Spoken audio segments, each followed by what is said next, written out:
शुभम ने वार्षिक परीक्षा में 600 में से 345 अंक प्राप्त किए। परीक्षा में उसके द्वारा प्राप्त अंकों का प्रतिशत ज्ञात कीजिए।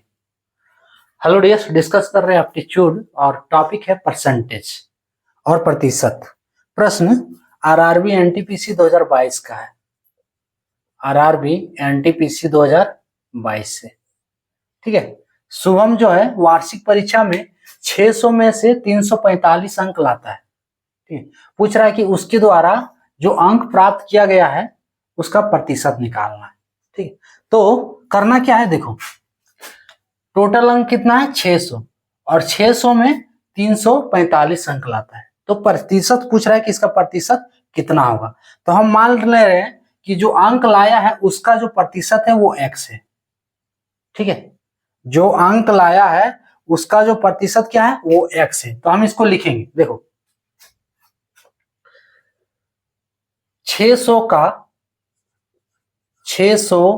का कितना प्रतिशत लाया, x प्रतिशत लाया है। ठीक है, सो 600 का x प्रतिशत बराबर 345। बस ये एक ही स्टेप आपको समझना है ना। जो अंक लाया उसको हम मान लिए कि x प्रतिशत।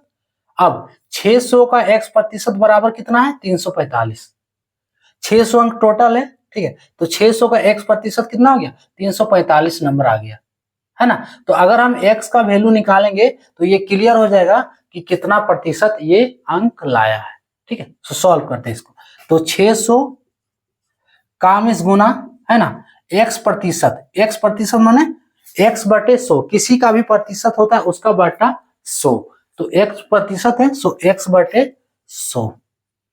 ठीक है, बराबर कितना है 345। अब x का वैल्यू निकालेंगे कैसे, देखो क्रॉस मल्टीप्लीकेशन करना है 100, इसलिए x बराबर क्या होगा 100 को LHS से RHS ले जाओ तो 345 गुने 100 हो जाएगा, और ये 600 है जो जब LHS से RHS लाएंगे तो ये डिवाइड हो जाएगा 100 बटे 600। ठीक है, अब इसको काट दो, 20 कट गया, 6 से 345, तो 3 से पहले काट के देखो 3 से कट रहा है, 3 दूनी 6 और फिर ये 345, 3 के 3 और 15 तिया 45, 115 बार में 100 कितना आ गया 115 बटे 2। आंसर तो पॉइंट में दिया हुआ 100, 2 बचे 10, ठीक है, फिर यहाँ 1 बचा 15, सो 2 सते 14, 57 पॉइंट, फिर 1 बचा 0, 57.5 प्रतिशत ये जो है अंक लाया है। 57.5 ऑप्शन ए वाला करेक्ट है। ये हो गया इसका पहला मेथड।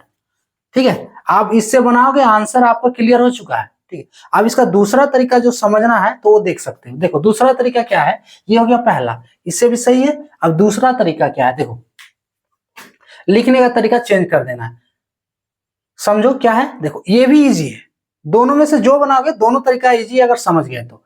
ये तो एक लाइन का है, अगला वाला देखो 600 में से 345 अंक ला रहा है, यानी कि टोटल अंक कितना है 600 है, तो 600 बराबर कितना हो गया 100 प्रतिशत, है ना। अरे टोटल अंक 600 है तो प्रतिशत यानी कि पूरा 100 लेना है हमको, सो 600 बराबर 100 प्रतिशत। 600 बराबर कितना हो गया 100 प्रतिशत।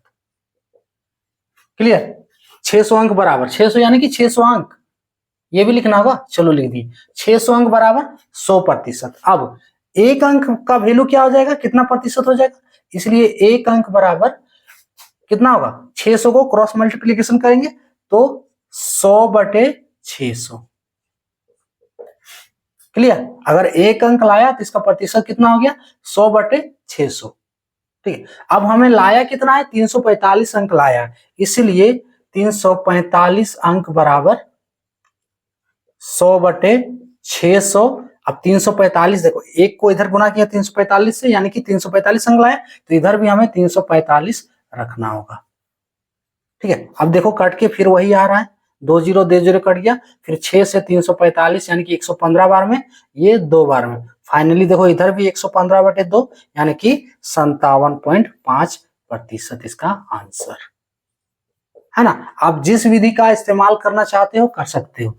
सेकंड वाला में क्या है कि हम टोटल अंक बराबर 100% मान ली, तो टोटल अंक कितना है 600, तो 600 अंक बराबर 100%, इसलिए एक अंक बराबर 100/600, इसलिए 345 अंक बराबर कितना हो गया 100/600 गुने 345, सॉल्व करने पे 57.5। और फर्स्ट वाला मेथड है कि जो प्रतिशत लाया है, मान लो कि हम उसको लाए हैं x%, पहले x मान लिए, अब कितना में x% लाए 600 में, तो 600 का x% बराबर कितना अंक हो रहा है 345 जो दिया हुआ है। ये इक्वेशन बनाओ और इस इक्वेशन को सॉल्व कर लो, x का वैल्यू निकालोगे तो 57.5% इसका आंसर, ऑप्शन ए वाला करेक्ट है। आपको जिस मेथड से बनाना है आप सॉल्व कर सकते हो। क्लियर? तो ये था टॉपिक।